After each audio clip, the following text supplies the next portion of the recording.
नमस्कार बच्चों, कैसे हैं आप सब। आशा करती हूँ आप सभी अच्छे होंगे, स्वस्थ होंगे, खुश होंगे और अपनी पढ़ाई भी अच्छे से कर रहे होंगे। तो जैसा कि आप सभी जानते हैं, मैं हूँ आपकी हिंदी की अध्यापिका और मैं स्वागत करती हूँ आप सभी का आईसीटी वर्चुअल क्लासरूम में। और आज हम यहाँ पर एकत्रित हुए हैं पढ़ने के लिए क्लास 7th की हिंदी। क्लास 7th की हिंदी में हम पढ़ रहे थे अपने लास्ट सेशन से ही पत्र लेखन।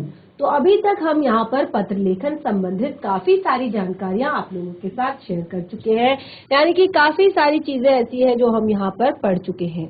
तो सबसे पहले जो हमने अपने लास्ट सेशन यानी कि उससे पहला जो हमारा सेशन था उसमें हमने पढ़ा था पत्र लेखन होता क्या है।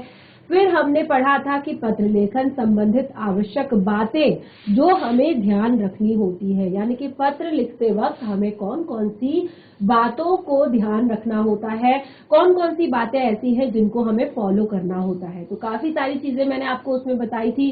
सबसे पहले मैंने आपको बताया था कि पत्र लेखन में अनावश्यक विस्तार नहीं होना चाहिए, यानी कि बहुत लेंदी आपका पत्र नहीं होना चाहिए। केवल जो आपका महत्वपूर्ण विषय है उसको आपने लिखना है। एक छोटे से अपनी बातों को एक छोटे से सार के रूप में लिखना है। और जैसे कि यहाँ पर मैंने बहुत सारी चीजें आपको बताई थी लास्ट सेशन में कि किस तरह से आप संबोधन करते हैं, किस तरह से आप अभिवादन करते हैं, वो सारी चीजें आपकी प्रॉपर तरीके से होनी चाहिए। उसके बाद जो हमारा लास्ट सेशन था पत्र लेखन से संबंधित, उसमें मैंने आपको सबसे महत्वपूर्ण चीज जो बताई थी पत्र लेखन से संबंधित वो थी पत्र के प्रकार, यानी कि टाइप्स ऑफ लेटर्स। पत्र के प्रकार कितने प्रकार के होते हैं, तो यहाँ पर मैंने आपको बताया था पत्र मुख्यतः 2 प्रकार के होते हैं। सबसे पहला औपचारिक पत्र और दूसरा होता है आपका अनौपचारिक पत्र। तो यहाँ पर मैंने आपको ये दोनों चीजें क्लियर की थी कि क्या होते हैं आपके औपचारिक पत्र और क्या होते हैं आपके अनौपचारिक पत्र। तो औपचारिक पत्रों को मैंने आपको बताया अंग्रेजी में फॉर्मल लेटर्स भी कहते हैं, यानी कि जैसे मैंने आपको कहा कि कोई भी चीज जब हम फॉर्मली करते हैं तो उसको हम कहते हैं फॉर्मल। कोई बात जब हम फॉर्मल तरीके से कहते हैं तो वो होता है आपका औपचारिक पत्र, यानी कि फॉर्मल लेटर। ठीक है, और एक होता है आपका अनौपचारिक पत्र। तो अनौपचारिक पत्र औपचारिक पत्र दोनों को मैंने डिफाइन किया था। यहाँ पर सबसे पहले मैंने आपको बताया था कि क्या होते हैं औपचारिक पत्र। देखिए, पत्रों के बारे में मैंने आपको बताया कि पत्र जो होते हैं वो भावों और विचारों के आदान प्रदान का साधन होते हैं, यानी कि इससे हम क्या करते हैं, अपने मन के भावों को, अपने विचारों को का आदान प्रदान करते हैं। वो भी कैसे, लिखित माध्यम से। देखिए, ये भाषा के ही रूप है, मौखिक और लिखित। 2 रूप होते हैं। मौखिक में हम कोई भी चीज को मुंह से बोलकर अपने बात को, अपने मन की जो बात है उसको व्यक्त करते हैं, और लिखित में हम लिखकर अपने मन के भावों को और अपने विचारों को व्यक्त करते हैं। तो देखिए, पत्र में औपचारिक पत्र की हम बात कर रहे हैं, तो औपचारिक पत्र में जिनके साथ हमारे व्यक्तिगत या पारिवारिक संबंध नहीं होते हैं। ठीक है, या तो जैसे आप अपने विद्यालय में प्रधानाचार्य जी को पत्र लिखते हैं, या व्यवसाय से संबंधित अगर कोई लेटर लिखते हैं, या किसी कार्यालय को आप कोई पत्र लिखते हैं, तो ये सभी आपके आते हैं औपचारिक पत्रों के अंतर्गत।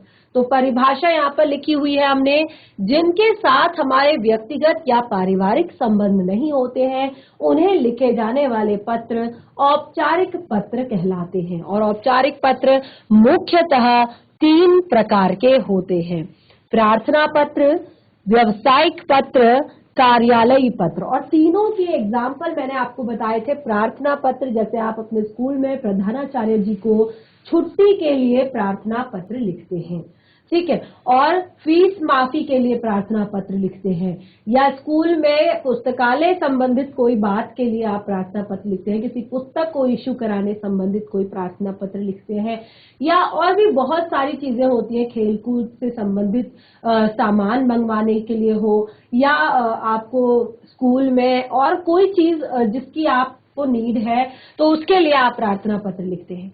दूसरा आपके आते हैं व्यावसायिक पत्र, किसी भी बिजनेस से रिलेटेड, कोई भी किसी भी व्यवसाय से रिलेटेड जब आप पत्र लिखते हैं तो उसको कहते हैं व्यावसायिक पत्र। फिर आपका आता है कार्यालयी पत्र, और ज्यादातर आपको जो पत्र लिखने होते हैं औपचारिक पत्रों के अंतर्गत दो ही तरह के पत्र लिखने होते हैं।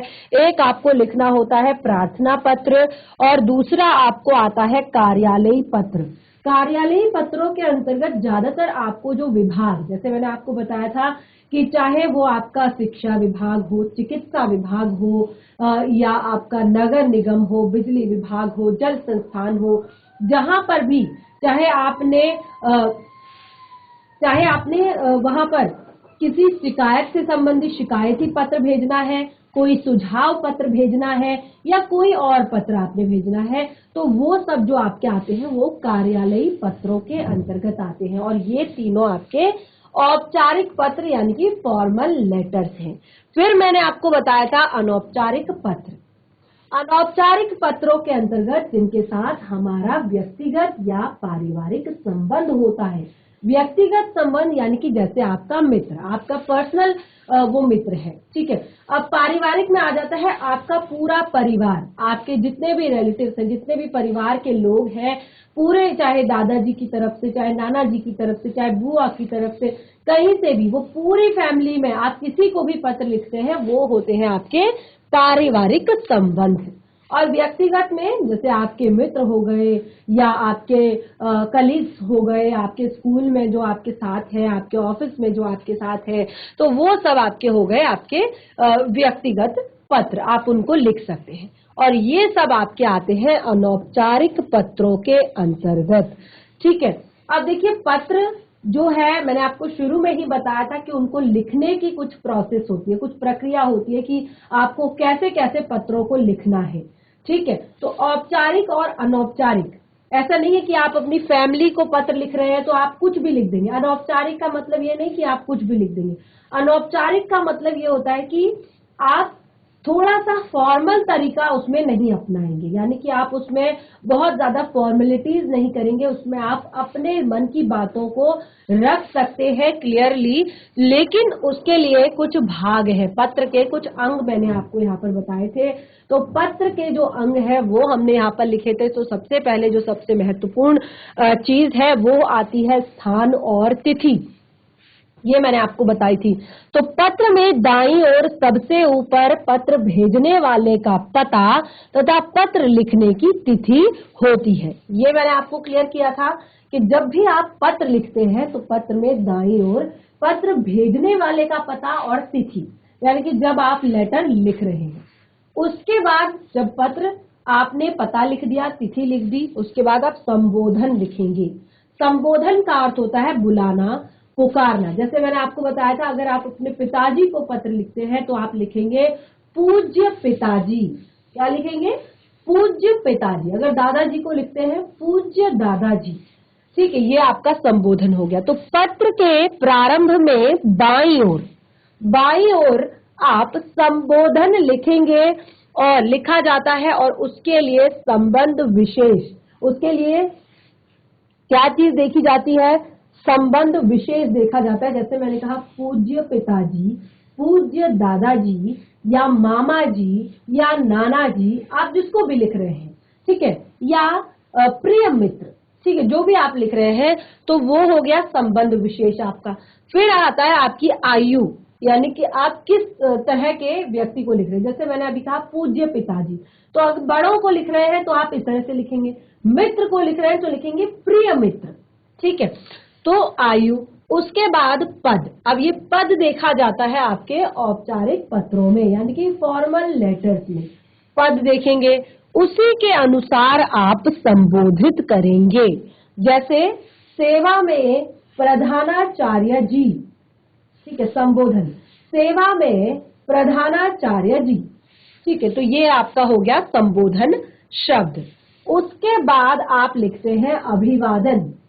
अभिवादन शब्द संबोधन के नीचे, संबोधित जब आप करते हैं उसके ठीक नीचे आप यथा योग्य अभिवादन शब्द लिखते हैं। अभिवादन जो होता है, व्यावसायिक पत्रों में कभी भी अभिवादन नहीं लिखा जाता। अभिवादन जैसे मैंने कहा था सादर प्रणाम, ठीक है, ये आपका अभिवादन है।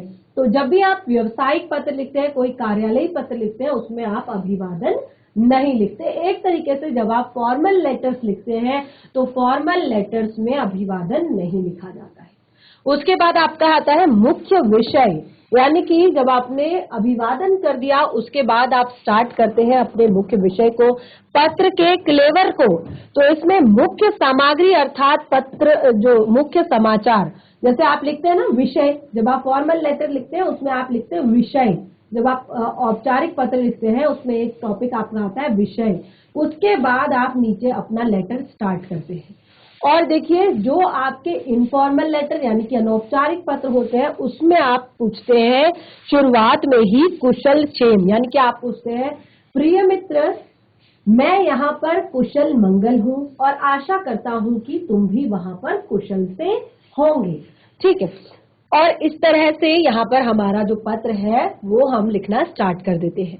फिर आता है पत्र की समाप्ति। अब पत्र जैसे ही समाप्त होता है, यानी कि पत्र की जो मेन पार्ट है जब वो खत्म होता है, तो उसके बाद हम विषय की समाप्ति के बाद प्रायः कुछ शब्द लिखते हैं, जैसे धन्यवाद, ठीक है। जैसे हम क्या लिखते हैं, धन्यवाद, जैसे कुछ शब्द लिखते हैं या वाक्य लिखते हैं और उनमें सबसे जो मेन है वो आता है धन्यवाद, यानी कि जब आप पत्र लिखते हैं तो आप उसके बाद लिखते हैं धन्यवाद, ठीक है।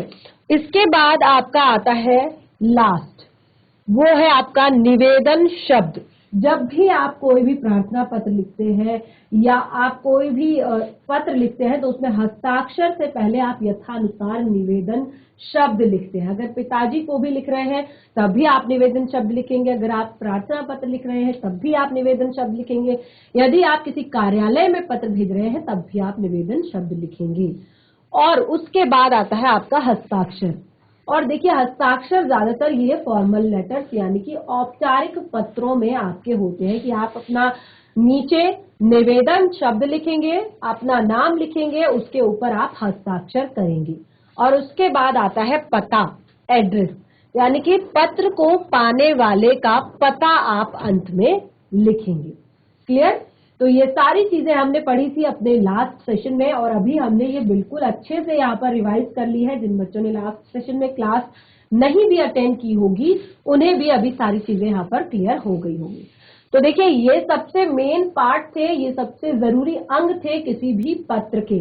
अब आपको यहाँ पर एक चीज बताई थी कि मैं आपको क्लियर करूंगी कि क्या होता है आपका संबोधन, क्या होता है आपका अभिवादन, क्या होता है आपका निवेदन शब्द, ठीक है। तो कैसे कैसे किस किस पत्र में किस तरह से अभिवादन किया जाता है, किस तरह से निवेदन शब्द लिखा जाता है, किस तरह से संबोधित किया जाता है, वो पूरी टेबल हम यहाँ पर बनाएंगे और आप उसको अपनी कॉपी में नोट डाउन करेंगे। चलिए स्टार्ट कीजिए, बिल्कुल वहीं से लिखना शुरू करेंगे जहां पर लास्ट सेशन में छोड़ा था।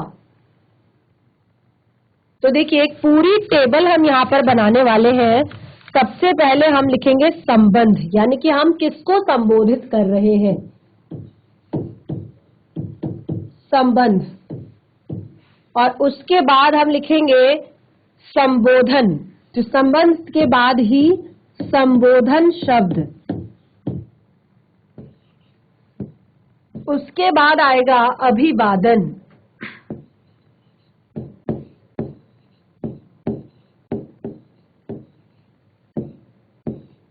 और उसके बाद आएगा आपका निवेदन, लास्ट जो शब्द लिखा जाता है।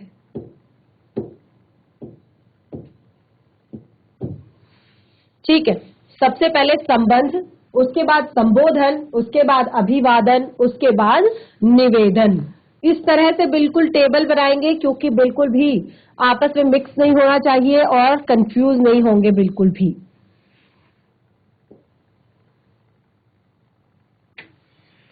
चलिए सबसे पहले हम यहाँ पर संबंध बताते हैं, जैसे बड़े या संबंधियों को, ठीक है, बड़े या संबंधियों को। संबंधियों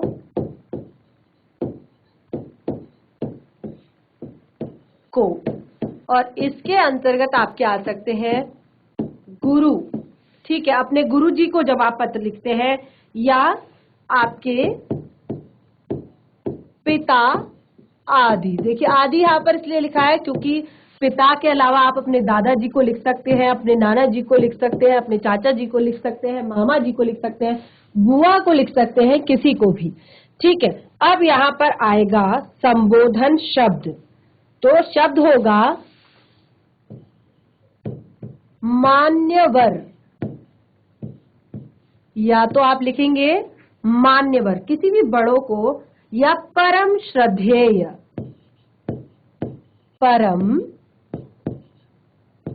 परम श्रद्धेय,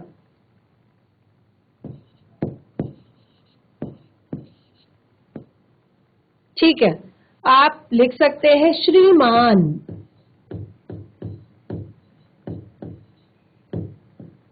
आदि, ठीक है।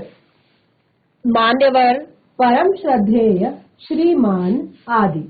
उसके बाद आप अभिवादन करेंगे, तो अभिवादन बड़ों का कैसे करते हैं? नमस्कार, प्रणाम, क्योंकि बड़ों के लिए कहा है ना, तो नमस्कार, प्रणाम या चरण स्पर्श,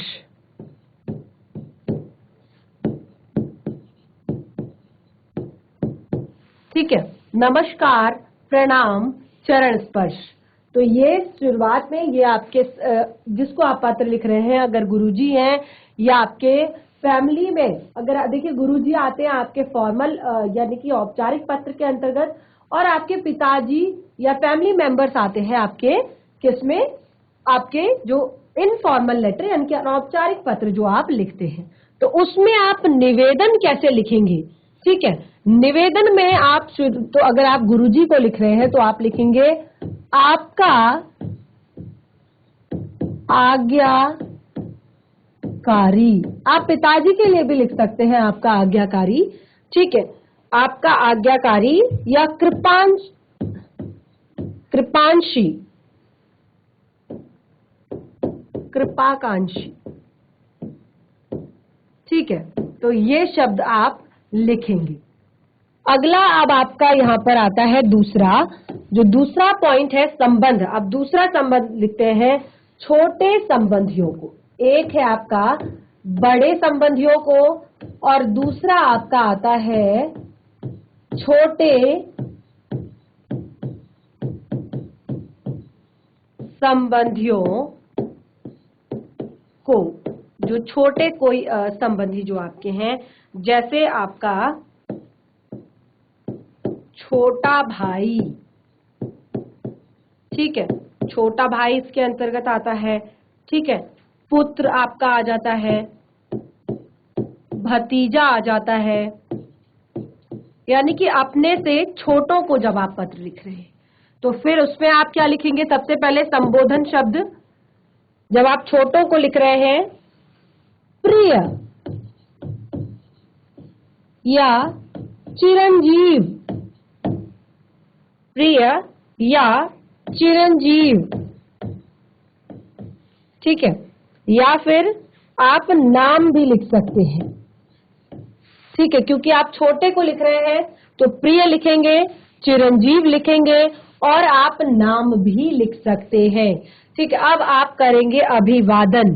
अभिवादन में आप कहेंगे प्रसन्न रहो, यानी खुश रहो भी लिख सकते हो, ठीक है। छोटों को आप क्या कह सकते हो? प्रसन्न रहो या खुश रहो। और छोटे को जब आप पत्र लिख रहे हो उसमें आप निबंध में लिखोगे शुभाकांक्षी, यानी कि आपका शुभ चाहने वाला, ठीक है, शुभाकांक्षी।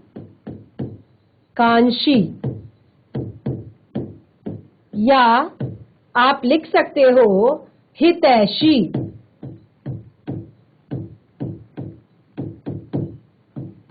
ठीक है।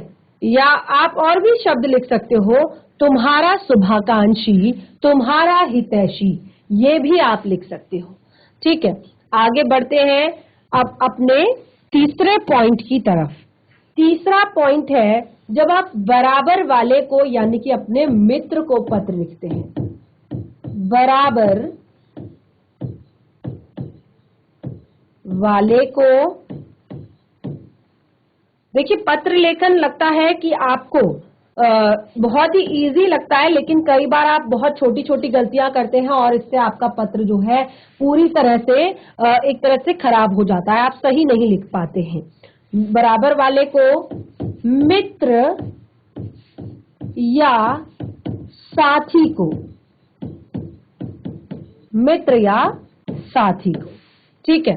तो सबसे पहले संबोधन कैसे करेंगे आप, संबोधित कैसे करेंगे, संबोधन क्योंकि आप मित्र को लिख रहे हैं तो सबसे पहले आप प्रिय जरूर लिखेंगे, जैसे मैंने आपको बताया था प्रिय मित्र, ठीक है। या आप लिखेंगे मित्रवर, मित्रवर, ठीक है। और या आप लिखेंगे उनका नाम, ठीक है। उसके बाद आता है आपका अभिवादन।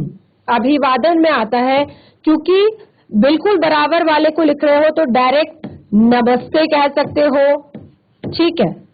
या आप सप्रेम कह सकते हो, या आप नमस्कार भी कह सकते हो। यानी कि आप जिस तरह का रिलेशन रखते हो अपने बराबर वाले से, अगर आपका मित्र है, पक्का मित्र है, सप्रेम, अगर आपका एक तरह से केवल नोन में है तो आप नमस्कार या नमस्ते कह सकते हो। और इसमें आप निवेदक शब्द कैसे लिखोगे, इसमें आप निवेदन लिखोगे तुम्हारा मित्र, तुम्हारा मित्र। या यहां पर भी आप लिख सकते हो प्रेमाकांक्षी,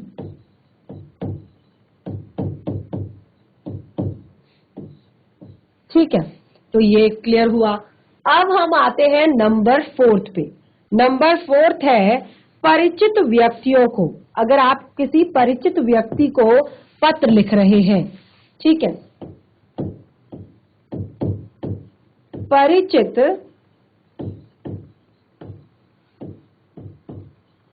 व्यक्तियों को, जब आप किसी परिचित को लिख रहे हैं तो देखिए परिचित व्यक्ति को जब पत्र लिखते हैं तो किस तरह से संबोधन करेंगे, संबोधन करेंगे महाशय या महोदय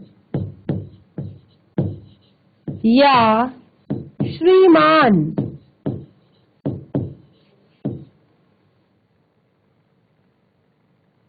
या श्रीमती आदि। किसी को, अगर आप किसी को भी जब आप लिख रहे हैं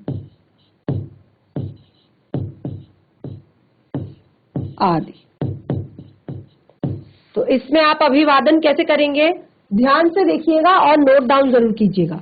इसमें आप अभिवादन कैसे करेंगे, इसमें आप अभिवादन बिल्कुल उसी तरह से करेंगे, नमस्कार,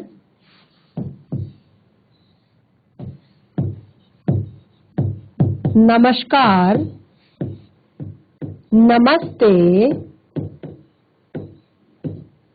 ठीक है। इसमें आप इस तरह से अभिवादन करेंगे। अब लास्ट में आप कैसे निवेदन लिखेंगे, इसमें निवेदन कैसे करेंगे आप, इसमें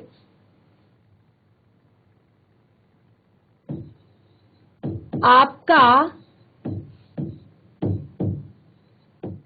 आपकी या भवदीय,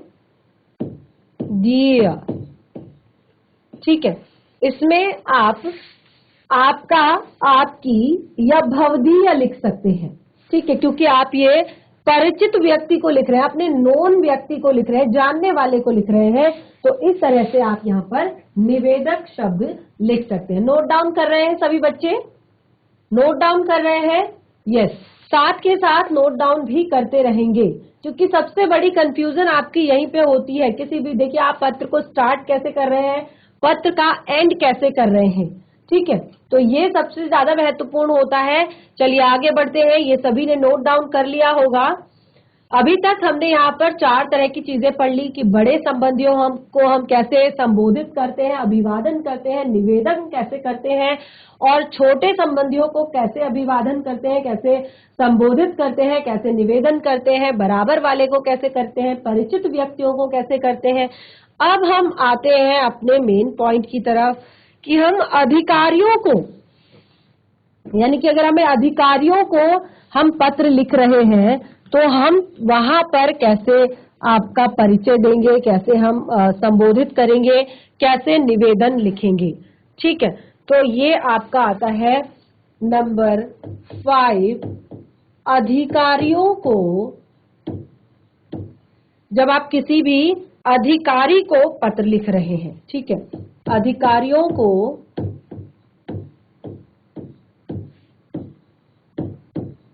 हेडिंग बिल्कुल वहीं से चल रही है, ये है आपका संबंध। ठीक है, जब आप अधिकारियों को पत्र लिखते हैं तो अधिकारियों को पत्र लिखते वक्त आप क्या करते हैं, आप लिखते हैं श्रीमान, महोदय, मान्यवर। श्रीमान, महोदय और मान्यवर। ठीक है, श्रीमान, महोदय, मान्यवर, ये 3 शब्द आप लिखते हैं जब आप किसी अधिकारी को पत्र लिख रहे होते हैं।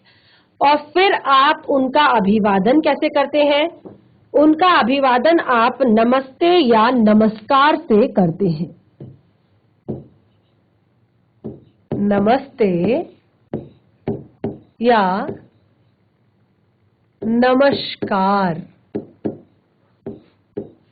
ठीक है, और निवेदन में आप लिखते हैं प्रार्थी, सेवक या निवेदक। प्रार्थी, सेवक या निवेदक भी आप लिख सकते हैं।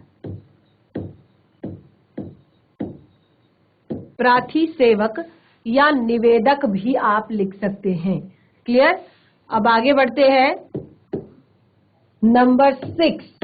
नंबर 6 में आते हैं। अब हम यहाँ पर अगर देखिए किसी परिचित व्यक्ति या परिचित स्त्री को या परिचित व्यक्ति को या परिचित स्त्री को लिख रहे हैं तो देखिए क्या होगा, महोदया, नमस्ते, बिल्कुल वही सारे शब्द हैं। आपको सारी चीजें यहाँ पर मैं क्लियर कर रही हूँ, पहले जरूरी चीजें कर लेते हैं। अगर आप व्यवसायी को लिख रहे हैं, ठीक है, यहाँ पर हम जरूरी चीजें पहले लिख लेते हैं। व्यवसायी,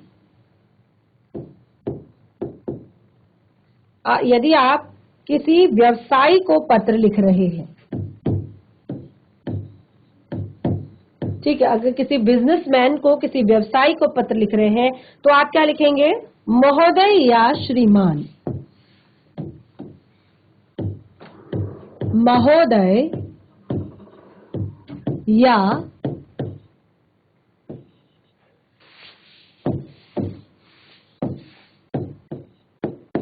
श्रीमान।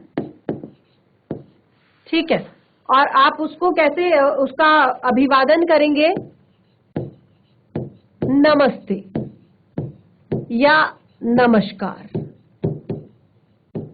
और वैसे मैंने आप लोगों को बताया था कि जो व्यावसायिक पत्र होते हैं, यानी कि व्यावसायिक पत्र अगर आप लिख रहे हैं तो उसमें या जो ये दोनों ही आपके पत्र जो आते हैं, अधिकारी या व्यवसायी को जब आप पत्र लिखते हैं तो उसमें आपका जो अभिवादन होता है वो उतना ज्यादा जरूरी नहीं होता। यानी कि अभिवादन जो है वो वहां पर बहुत ज्यादा जरूरी नहीं होता है। अगर वो आपके थोड़े बहुत नोन में है तो आप उनको कर सकते हैं, लेकिन अगर आप सच में किसी कार्यालय को लिख रहे हैं, किसी कार्यालय के बड़े अधिकारी को लिख रहे हैं, जैसे मैंने आपको कहा नगर निगम में अगर आपको कहना है कि हमारी स्ट्रीट लाइट खराब हो गई है या हमारे घर के आगे पानी का तालाब बना रहता है, मच्छर बहुत सारे फैल गए हैं, डेंगू बहुत सारे बढ़ गए हैं, डेंगू फैलने का खतरा बढ़ गया है, तो इस तरह के जब आप कोई भी शिकायती पत्र लिखते हैं, सुझाव पत्र लिखते हैं, वहां पर आपको अभिवादन लिखने की आवश्यकता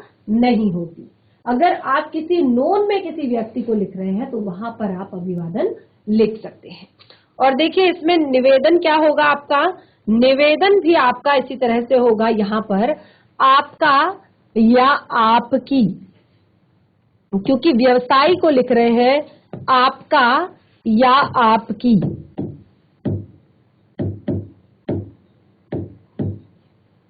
या आपकी, ठीक है। और अगर आप लिख रहे हैं प्रधानाचार्य जी को, क्योंकि अब तो प्रधानाचार्य जी को पत्र सभी बच्चों को लिखना आ गया होगा अभी तक, अब आप क्लास 7th में आ गए हैं, चार्य जी को, यदि आप अपने प्रधानाचार्य जी को पत्र लिखते हैं,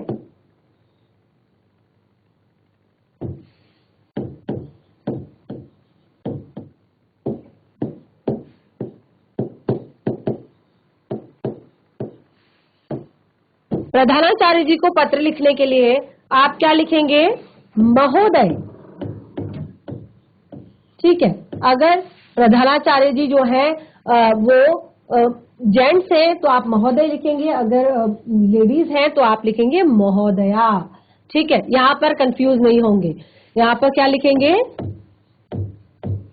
महोदया, ठीक है, महोदय या महोदया, ठीक है। या आप लिखेंगे श्रीमान, श्रीमान, सेवा में श्रीमान प्रधानाचार्य जी, ठीक है। तो यहाँ पर आप इस तरह से लिखेंगे, और यहाँ आप लिख सकते हैं प्रणाम, और वैसे ये भी आपके औपचारिक पत्रों के अंतर्गत आता है, तो इसमें भी आपका अभिवादन जो है जरूरी नहीं होता, यानी कि आप जब कभी छुट्टी के लिए एप्लीकेशन लिखते हैं तो आप वहां पर कभी भी इस तरह के शब्दों को नहीं लिखते हैं, लेकिन आप पर्सनली कोई पत्र अगर लिख रहे हैं तो उसमें आप लिख सकते हैं, ठीक है। और इस तरह से अब आपका आता है यहाँ पर लास्ट में निवेदन शब्द, तो आप यहाँ पर लिखेंगे आपका या आपकी, आपका या आपकी आज्ञाकारी शिष्य, शिष्य या शिष्य, कारी शिष्य या शिष्या भी लिख सकते हैं, ठीक है। तो इस तरह से आप किसी भी पत्र को लिखेंगे। तो यहाँ पर देखिए हमने काफी सारी चीजें अभी तक देख ली, या आप देखिए आपका आज्ञाकारी शिष्य, या आप छात्र भी लिख सकते हैं, क्योंकि आप विद्यालय में है तो छात्र या छात्रा भी आप लिख सकते हैं, ठीक है। तो यहाँ पे हमने काफी सारे जरूरी जो अपने पत्र हैं उनके बारे में लिख लिया है। अब देखिए यहाँ पर दो चीजें और आती हैं, यदि जो पति है वो अगर अपनी पत्नी को पत्र लिख रहा हो, पति को अगर पत्र लिखना है या पत्नी को अगर पत्र लिखना है, तो उसके लिए भी आपके यहाँ पर संबोधन और आपका अभिवादन और निवेदन शब्द होते हैं। तो अभी आपके लिए फिलहाल आपके लिए इतने सारे जो पत्र हैं ये सबसे ज्यादा मेन होते हैं कि आप अपने फैमिली को लिखते हैं, आप अपने मित्रों को लिखते हैं, आप अपने जो परिवार के जो लोग हैं उनको लिखते हैं, या आप कभी किसी कार्यालय संबंधित कोई पत्र डालते हैं, तो उसके लिए ये सारी चीजें जरूरी होती हैं। तो हमने यहाँ पर सारी चीजें लगभग क्लियर कर दी है। तो अभी तक देखिए यहाँ पर औपचारिक और अनौपचारिक दोनों तरह के पत्रों के संबंध, संबोधन, अभिवादन, निवेदन, चारों चीजें यहाँ पर क्लियर हो गई है। अब हम कुछ एग्जाम्पल्स यहाँ पर लेते हैं पत्रों के कि क्या होते हैं हमारे ये पत्र। तो देखिए सबसे पहले हम यहाँ पर लेंगे एक औपचारिक पत्र। औपचारिक पत्र, औपचारिक पत्र और पत्र जो है आपका विद्यालय में प्रवेश प्राप्त करने के लिए प्रधानाचार्य जी को प्रार्थना पत्र, विद्यालय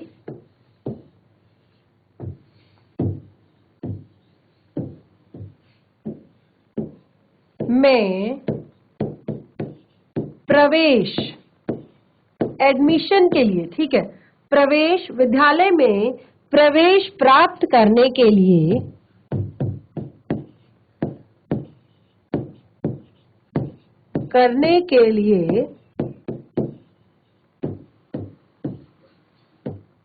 प्रधानाचार्य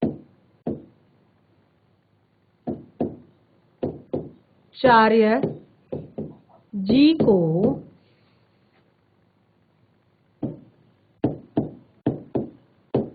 प्रार्थना पत्र। तो देखिए कैसे कैसे हमने यहाँ पर बताया था, कैसे करेंगे हम शुरुआत। सबसे पहले हम क्या लिखेंगे, सेवा में, आप सभी लिखते हैं सेवा में, ठीक है, सभी बच्चे लिखते हैं प्रार्थना पत्र। सेवा में श्रीमान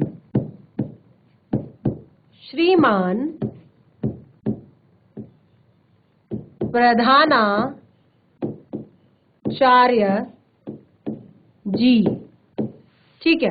उसके बाद आप अपने विद्यालय का पता लिखेंगे, जो भी आपके विद्यालय का पता है, ठीक है। अपने विद्यालय का पता लिखेंगे, स्थान लिखेंगे कहाँ पर आपका विद्यालय है, ठीक है, ये चीजें आप लिखेंगे। उसके बाद आप लिखेंगे विषय।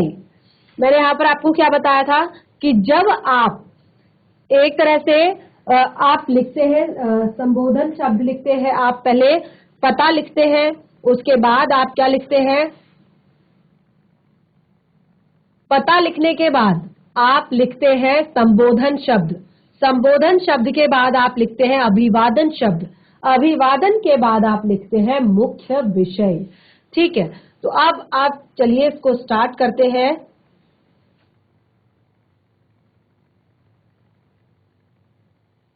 सेवा में प्रधानाचार्य जी, और देखिए आप यहाँ पर इस तरह से कॉमा लगाएंगे, यहाँ पर भी आप ऐसे लगाएंगे कॉमा, और आप यहाँ पर जो है अब आप लिखेंगे एक तरह से विषय, आप विषय लिखेंगे।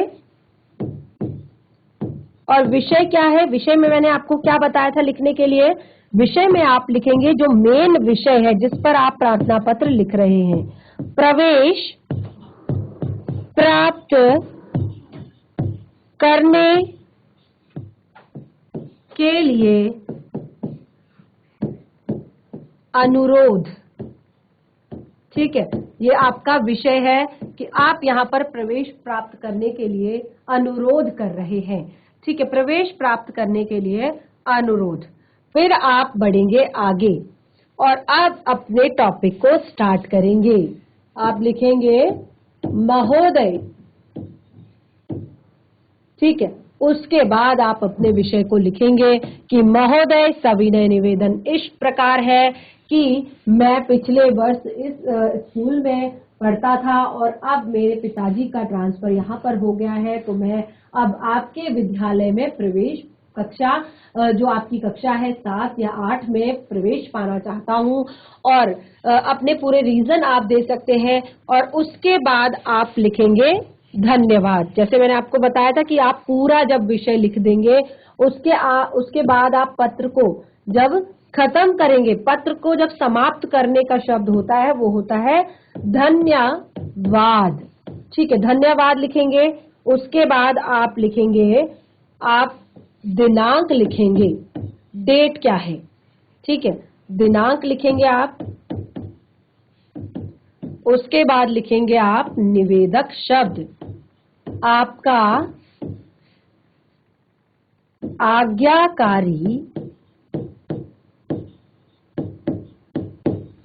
छात्र, ठीक है। उसके बाद आप अपना नाम लिखेंगे। तो ये एक बहुत ही छोटा सा, बहुत ही सरल सा मैंने यहाँ पर आपको पत्र लेखन सिखाया। और देखिए आपको अब आप इस तरह के छोटे छोटे पत्र जो है स्कूल में देते ही है, लिखते ही है। छुट्टी के लिए प्रार्थना पत्र लिखते हैं, फीस माफी के लिए प्रार्थना पत्र लिखते हैं। तो आज का जो आपका होमवर्क है, आपका होमवर्क है कि आप एक पत्र लिखेंगे अपने मित्र को कक्षा में प्रथम आने के उपलक्ष्य में आप एक बधाई पत्र अपने मित्र को लिखेंगे। ये आपका होमवर्क है। नोट डाउन कीजिए कि आप अपने मित्र को बधाई पत्र लिखेंगे कक्षा में प्रथम आने के लिए। चलिए, ये आपका होमवर्क है, सभी इसको नोट डाउन करेंगे। तो इस तरह से हमने यहाँ पर जो पत्र है, पत्र संबंधित काफी सारी हमने जानकारियां यहाँ पर एकत्रित की, काफी सारी जानकारियां हमने यहाँ पर ली। कोई भी डाउट, कोई भी दिक्कत, परेशानी अगर आपको इस चैप्टर में, इस टॉपिक में है, कोई चीज अगर समझ में नहीं आई है तो आप इस चीज को घर पर जाकर रिवाइज कीजिए और कोई भी डाउट अगर होता है तो नेक्स्ट सेशन में जरूर क्लियर कीजिए। और इस तरह से हमारे आज का सेशन यहीं पे समाप्त होता है। तब तक के लिए धन्यवाद। आपका दिन शुभ हो।